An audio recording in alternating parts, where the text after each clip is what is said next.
از چی بگم برات؟ توقع داری چی عجیب من نرات ها؟ هر روز یه خبر به ذهنم تلاطم میده، احساس میکنم نمونده برام اکسیژن. از فرشته‌ای که میمیره سر خفگیری تا کودک کاری که بهش تجاوز میشه. از چی میخوای بشنوی؟ بگو از چی بگم برات؟ تازه داره رو میکنه نیشه اثرات. تو وقتی داری میکوبی جنس مخالفو، دست گلای خودمون زیر عربان. همه فکرایی که داریم دیگه دستکاریه، انرژی از ما میره میچینن صد تا ایله. اینترنتت میگه مدرسه خوب نیست، چون میخواد یه احمق بشی که ندونه دو تا چند تا میشه.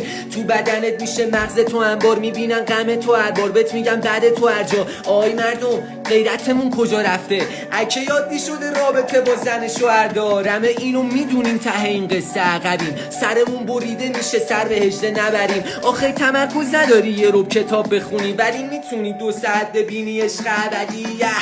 تو که جیبت پر خوبه آره، شما حسابی بخور میکنیم سکوت. آخه ما که هیچی از درد نداری میشیم قروباله. دخترت هم سن منه میره غروب باله، چه قشنگ. چشامون پر از نوابق فکر، حوادث زشت با عوامل اسمی. میدونی یه بچه شاید ویدیو تو ببینه گو میخوری مستقیم میگیم مسائل جنسی.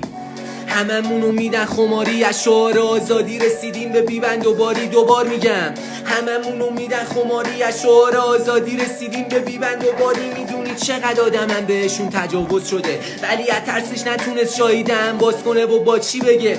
ببین ما به کجا رسیدیم، دخترمون با خیال راحت نمیشه سواره یه تاکسی بشه. لالا کن زیبای شهرم، جادا این آدمیانی. لالا کن روی زانوی شقایق، عزیز دلم شاید تو آخریش باشی.